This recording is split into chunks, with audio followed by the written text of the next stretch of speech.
देश की 121 करोड़ आबादी पर ऐसा जानलेवा खतरा मंडरा रहा है जिसका नतीजा सिर्फ मौत है, और वो खतरा है दवाओं के बेकार हो जाने का। मरीज के इलाज की बुनियाद यानी एंटीबायोटिक दवाएं बेअसर होती जा रही हैं। एंटीबायोटिक दवाओं पर की गई स्टडी के नतीजे आगाह कर रहे हैं कि 2020 आते आते देश में एक भी असरदार एंटीबायोटिक दवा नहीं बचेगी और सर्दी जुकाम जैसे साधारण इन्फेक्शन भी लाइलाज हो जाएंगे।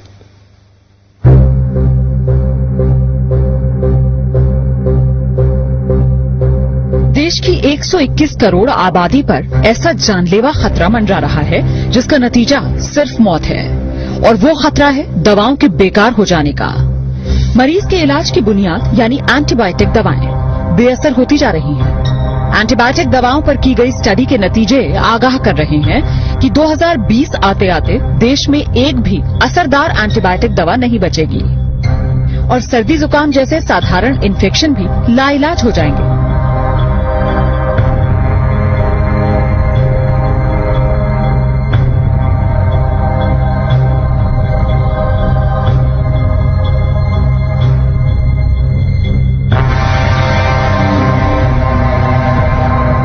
जरा सोचिए, अगर डॉक्टर को मरीज की बीमारी का पता हो, उसके इलाज के लिए बेहतरीन वार्ड, टेस्ट और ऑपरेशन की सुविधा हो, लेकिन मरीज पर दवाएं ही असर न कर रही हों और मरीज को बचा पाना नामुमकिन हो जाए। ये सिर्फ ख्याल नहीं है, ये वो डरावनी हकीकत है जिसका तोड़ डॉक्टर अभी तक नहीं तलाश पाए।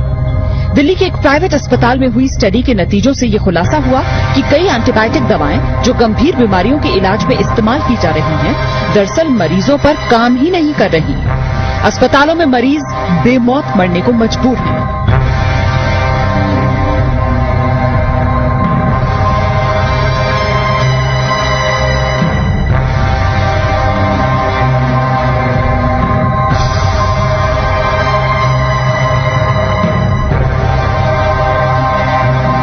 अगर हम डिस्क्रीट अब ना हो, अगर हम ये इस पे ध्यान ना दें, तो हो सकता है इवन बिफोर 2020 हमारे पास एंटीबायोटिक्स होना या न होने का कोई मतलब ना हो।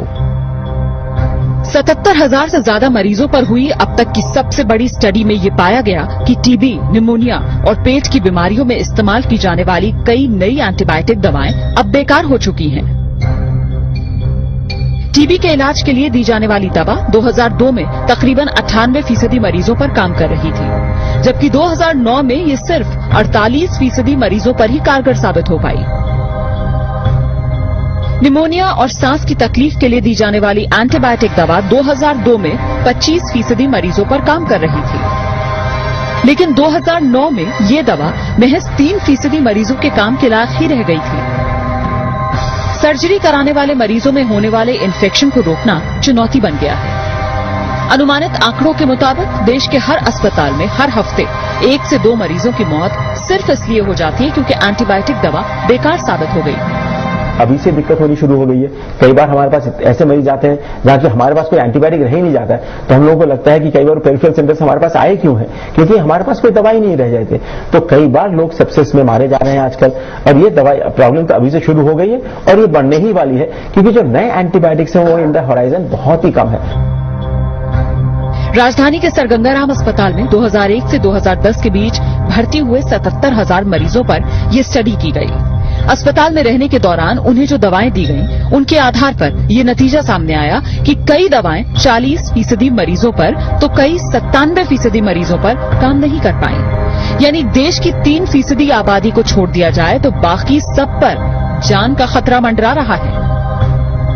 मौजूदा एंटीबायोटिक दवाएं अगर इसी तरह बेअसर होती रही तो क्या बहुत से मरीजों को बेमौत मरने के लिए मजबूर होना पड़ेगा? इस सवाल का जवाब वाकई डराने वाला है, क्योंकि डॉक्टरों की राय में बहुत से मरीज इन्फेक्शंस की वजह से सिर्फ इसलिए जान गंवा रहे हैं क्योंकि अब उन पर वो दवाएं काम नहीं कर रही जिनके जरिए कुछ साल पहले तक वो बीमारी का इलाज कर पा रहे थे। पूजा मक्कड़, जी न्यूज, दिल्ली।